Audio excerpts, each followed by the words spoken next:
Happy New Year to you all. We've been without Formula One now for almost a month, but we're into 2025, and in 2 months' time, we're going to be seeing the new cars in action in Bahrain testing. I hope you're not missing the action too much.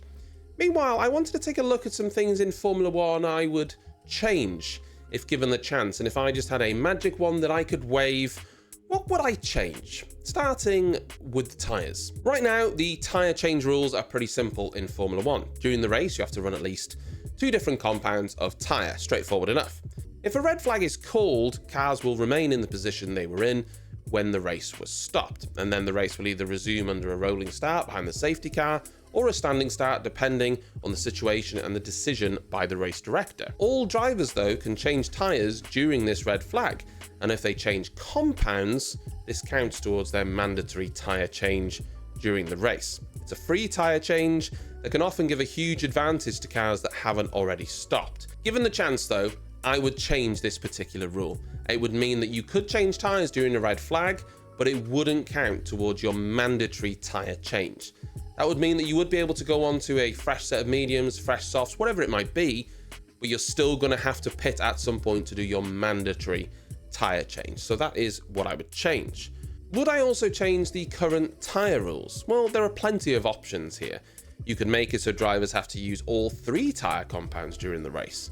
Maybe remove the restriction of having to use 2, so teams could run all race on a set of hard tyres if they wanted to. Even allow teams to choose how many compounds of tyres they bring to a race weekend, like we used to have. None of these are perfect solutions. Forcing teams to use all 3 compounds at a race could make for some difficult and weird strategies, but could also have a bit of a random lottery effect to how races played out. It would certainly put more pressure on the pit crews, though.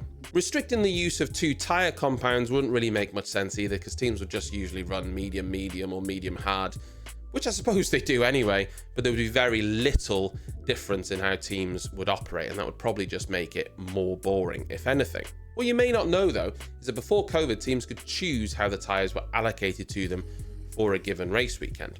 Currently, on a standard race weekend, teams are given 13 sets of dry weather tyres, 8 sets of soft tyres, 3 sets of mediums, and 2 sets of hards. This used to be a decision that teams could make on their own, though. They could choose to bring 4 sets of hards if they wanted, but then they would have less mediums, less softs, etc. Or maybe based on their simulator tests, they might want more soft tyres for whatever reason. They're running a different strategy, they think it would be quicker, for qualifying purposes. It could be any number of reasons. I would definitely bring this option back to the teams to give them at least a little bit more freedom over the course of a weekend. I would also like to see changes to driver assistance. The best example to this in recent times is probably Nico Hülkenberg at Brazil. Nico went off on lap 27, and while he kept the car running, he received assistance from the marshals, who pushed his car back onto the circuit. As such, he was able to continue in the race. Formula One, though, has very strict rules on this. Drivers are not allowed to receive outside assistance to get their cars back on track. As such, Hülkenberg was shown a black flag and disqualified from the race, which is wildly unfair, but them's the rules. I would definitely change this. The more I think about it, the more it actually annoys me. Why wouldn't we want cars back in the race when they're able to run? I completely understand we don't want situations where we have marshals on track and in danger all the time. Of course we don't want that. But in a situation where the race is nullified and we have the option to get a driver back running and into the race, why wouldn't we do that? If all a driver needed was a push or a bit of a hand, let's get them back racing. Also, if I had the choice, and I don't think this is realistic by the way, I'd remove DRS and I'd replace it with a push to pass system, again similar to what they have in IndyCar. IndyCar does a lot of things right, by the way. IndyCar has a certain amount of push to pass seconds that a driver can use each race. They can choose when they use these, but when they're out of it, they're out of it. And when they're using push to pass, they get an extra power boost to the engine. It could be for defense, it could be for attack.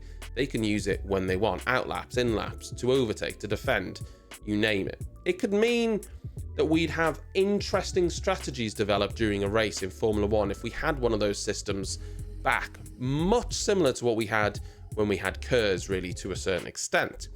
It would also mean that this could be used at any point of the circuit that a driver wanted to use it, not just in specific DRS zones like we have now. Food for thought.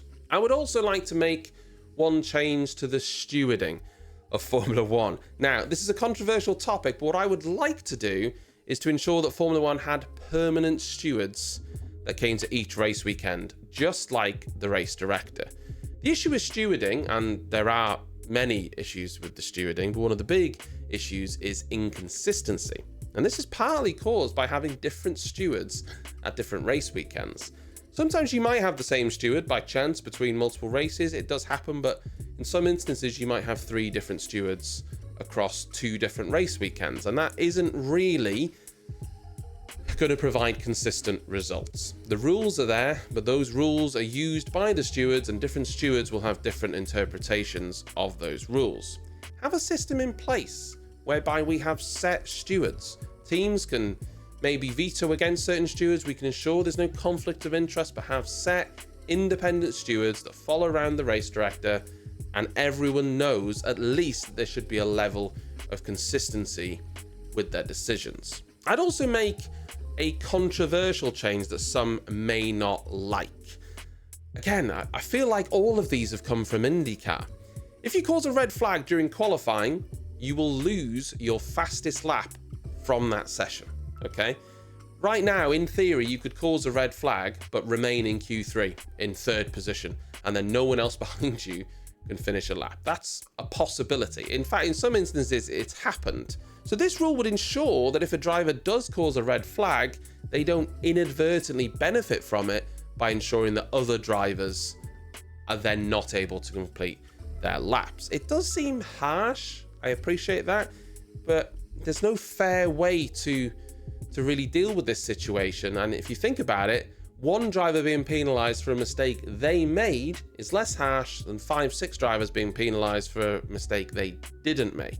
I don't think we have situations like this in Formula One where this pops up all the time, but I think it would be a good change. It seems harsh, but if you cause a yellow flag or a red flag, you'd have some sort of penalty so that you didn't benefit from it. I think I would personally change it to just red flag for Formula One, not yellow flags, because with the street circuits, although IndyCar has a lot of street circuits, but with the way that it's set up, there can be a lot of yellow flags, double yellow flags. I'm not quite sure how we'd set it up, but there'd be a system in place where drivers couldn't benefit if they'd made a mistake.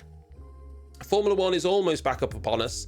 I know it feels mad. We're in the first week of January, but it'll be here before you know it. What things would you change in Formula One? Let me know down below, and I'm looking forward to 2025.